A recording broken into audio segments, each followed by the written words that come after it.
Hey, it's me, Travis, here at Books, Builds, and More, and welcome to my very first book review on my new channel. And I'm going to be doing a nonfiction review of a book called Why We Read on Bookworms, Libraries, and Just One More Page Before Lights Out by Shannon.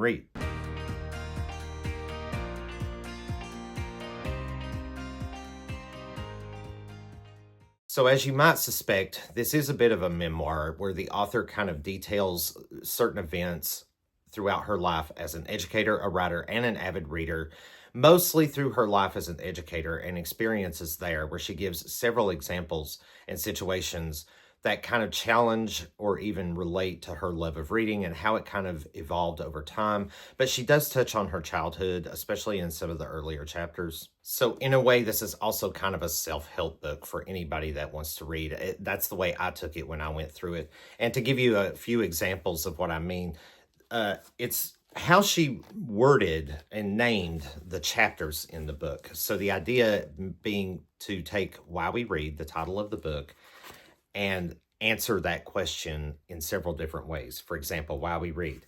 To get to go to the library, why we read. Because there was always another page, why we read. To finish a series, why we read. Because we had to. And just, a lot of different examples that go on that way. For example, there's a chapter in here called Because I Wanted Free Pizza. And if I'm recalling this account correctly, this was something that happened in her youth where she kind of joined a reading program, a small reading program, that if you read a quota of so much reading material, you got free pizza. So the idea, the main point of that is incentivizing, to have an incentive to want to read because you're going to get a reward in return.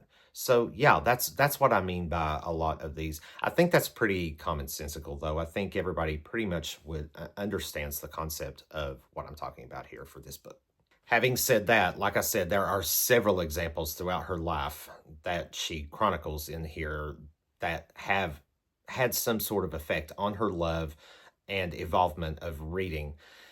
But as someone on the outside looking in, aka a reader reading this book, yes, there are a lot of things in here I personally related to, and some things in here that I thought, maybe that was somewhere in my subconscious, and it just took this book to kind of bring it out, so something I never really thought of before.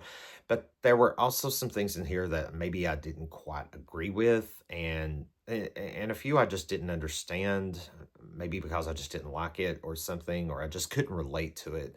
So yeah, this book does kind of speak to you in a way that comes off as being more than just it being a memoir. Now, to kind of break the monotony and keep it interesting, she does put different kinds of chapters in here. She kind of breaks it up a little bit. These are not why we read question chapters like the majority of the book is. These are just some sort of side chapters that most oftentimes kind of play off kind of an extension of its previous chapter. Like, for example, calmed down classics of American literature for the anxiety-ridden. And for someone with a lot of anxiety, this was kind of up my alley. But if I can turn back here and give you an example of what I'm talking about, she just kind of lists all these goofy ways, like, for example, The Good Enough Gatsby, All Heights Are Beautiful Women, Moby, the bathroom door locked securely, not to worry. Just all kinds of different little humorous things like that, because this book is... it features a lot of humor because this is a humor writer, and for anyone that likes really good, dry, witty humor, this would be your baby.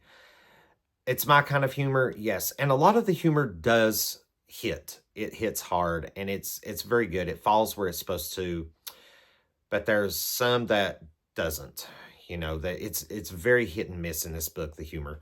And there were times where I felt like I didn't get it in some cases, that or it just wasn't funny, but you saw the intention, it was it just fell flat.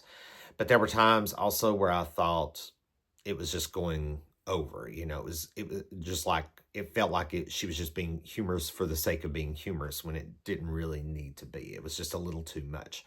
And which brings me to the point that there are a lot of footnotes throughout this book as well. And The footnotes are meant to be a humorous touch as well, but also, of course, pertinent to whatever the chapter is. But I felt like it could have just as easily been part of the narrative, because I would read a passage, it would take me down to the footnote, I'd read the footnote and be like, okay, well, you just kind of made a funny right there in the main narrative, so why footnote this one? Because it kind of relates, if that makes any sense at all. So I do feel like the footnotes were kind of unnecessary in that regard. They could have just fit easily with the main narrative.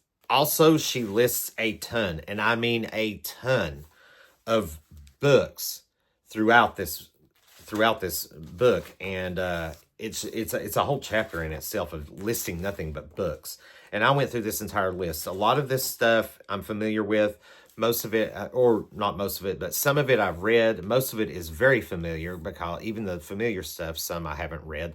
But there's a lot of stuff I haven't heard of before in here. So if nothing else, you get a great deal of recommendations from this book. Ultimately, I gave this book 3.5 stars. It's a middle of the road. It's not the best book I've ever read. It's pretty good for a nonfiction if you're a reader, someone that likes to relate to it. So that's why I would recommend it for anybody who loves to read. I do think this would be a good recommended reading. So there are just a lot of ways that anybody that loves to read could take from this book. I think this book is quite beneficial. Anyway, I read this back in September of 2025. Before I officially came back onto the platform, and I wanted to do this one as my very first book review on my new channel, simply because I thought with a title like this and the premise of the book, it would just be sort of a cheesy, appropriate way to start a bookish channel, or mostly bookish channel. So yeah, that's my take. I did want to talk about this though, because I do think it's an interesting read. And that's it. My take on why we read, on bookworms, libraries, and just one more page before lights out by Shannon Reed. I do encourage anybody that loves to read to pick up this book. And if you've stayed with me this far, I hope this review was interesting, and I hope it's, encouraged you to pick up this book and read it. If not, something similar to it, because I think as readers, we could benefit once in a while to kind of read something that kind of gives us a step back from our whatever genres we're into at the moment, and just kind of, it's a good reevaluation point, I think this would be. Anyway, thank you so much for watching, and I hope to see you in the next video.